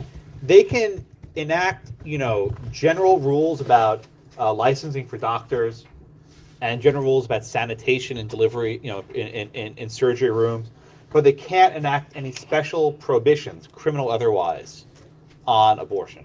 Right? So it's basically a 3-month window where it's on demand. And if you look at the New York Times headline I showed you a minute ago, look what they say. High court rules abortions legal the first 3 months. And then it says a subhead right there. State bans ruled out until last 10 weeks. And then it says national guidelines set by 7-2 vote. So the talking point, right, was first trimester, no restrictions. The reason why everyone thinks the opinion was is difficult to read, or not difficult to read, but odd, is it reads like a press release, right? At the very end where they summarize it. Did anyone ever see something like that before, where they summarize the opinion for you? They were writing this so that people on the street could read this and know what the law was. Yeah, Clinton? I would like them all to do that. I know you would. You can use your influence to get that to be. Well, I'll tell you what, I'll give you a little dirty secret.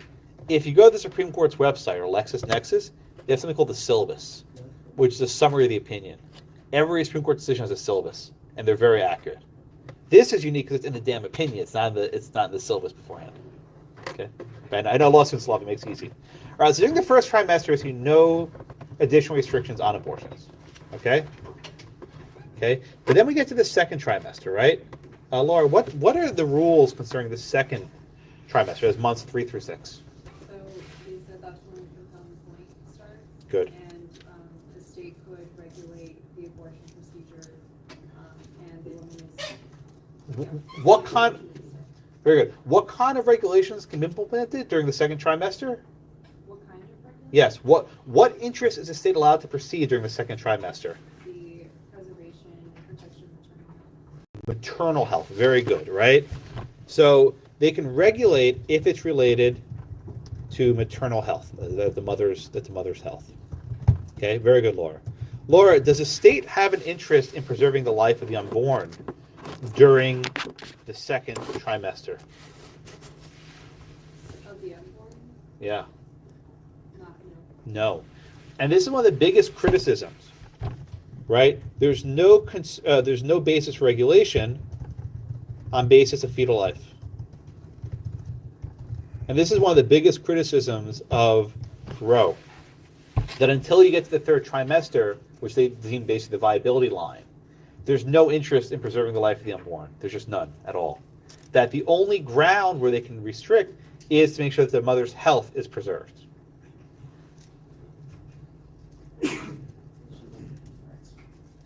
Okay.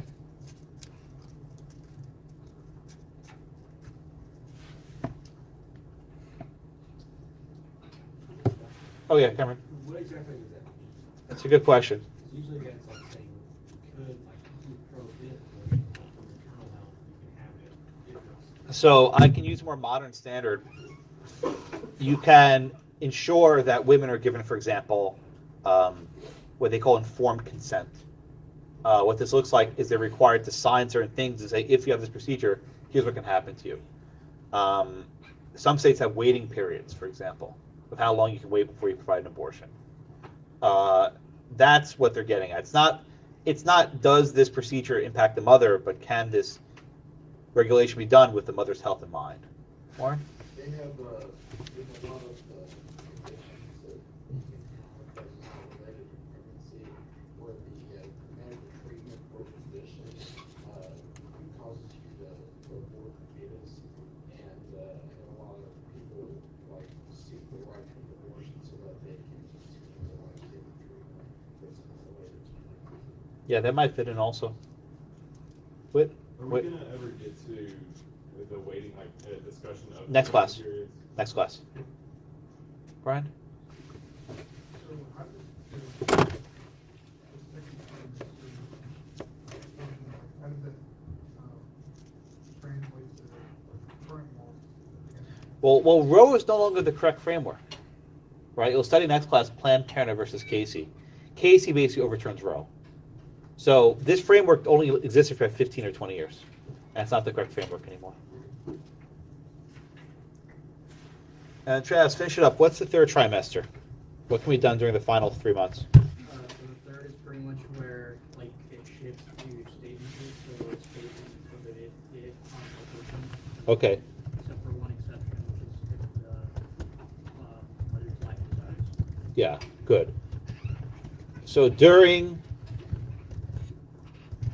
the final trimester, according to Roe, the state can regulate the basis of fetal life, and they can outright prohibit abortions, period. And they can do this with the exception of whether the mother's life is in jeopardy. And even in Texas, before Roe, there was an exception for the life of the mother and also for cases of rape or incest as well.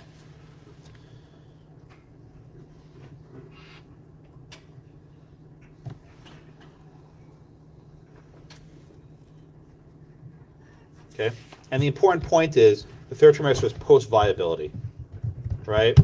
After viability, that's when they can prohibit the procedure altogether.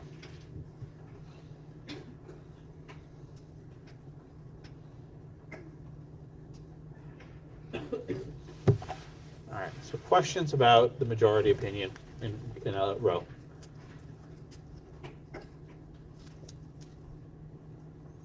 Question on the majority opinion row. Yeah, Ashley, and then Laura.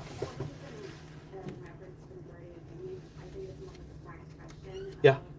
Row. Now, did she try to get an abortion during her second or her third? I think it was her first. I'm not sure on that, but I think it was her first. But she never got it because the lawyers didn't. Yeah. And again, this is why, I mean, she didn't want to have the child. And probably one of the perverse aspects of the case is she wanted to have a choice and she didn't get it. That's the point I think gives me those pause. Laura? You said on the third trimester that they can prohibit abortion. Yeah. Yeah, and that's still the rule today. And a number of states actually do prohibit final term abortions. Or it's more like post-viability. This is why a number of states have started enacting laws prohibiting abortion, say 23 weeks, 24 weeks, depends on the viability line. That's why Raquel asked that question before, the number actually makes a really big difference.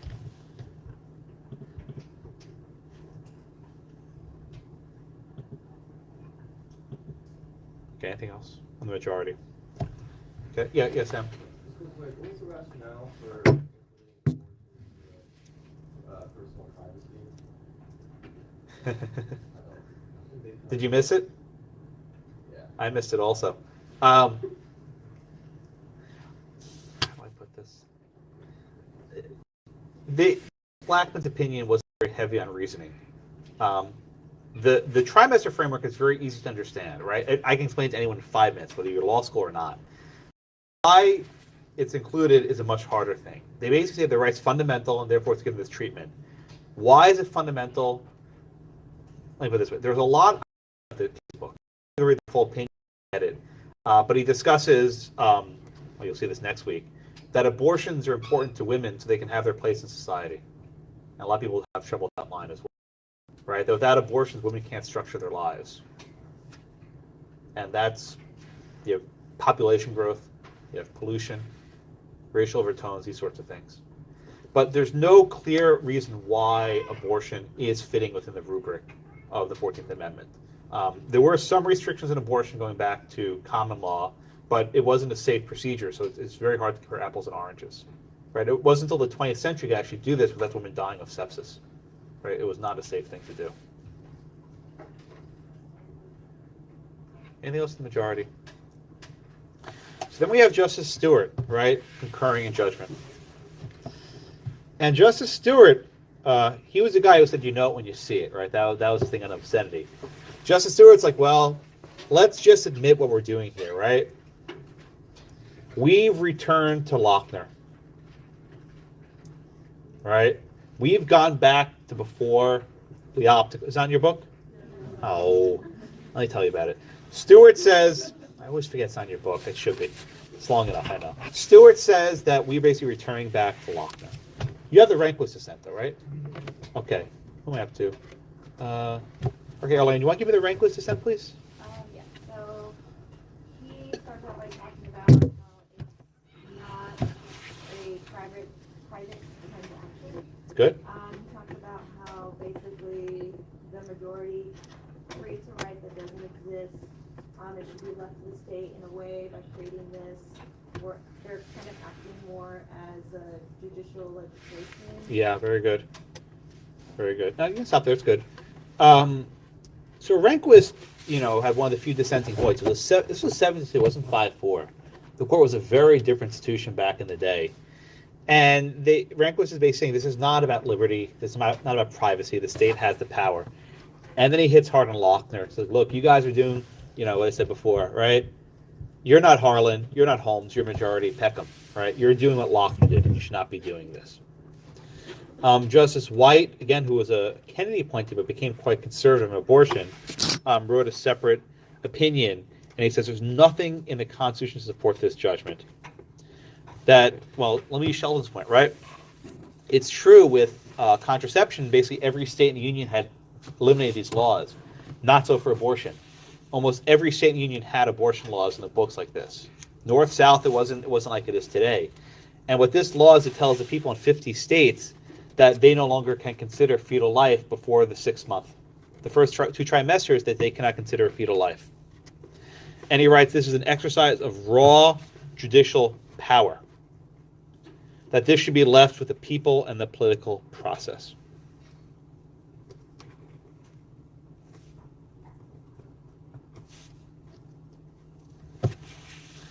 All right, so any questions on the dissents in Roe?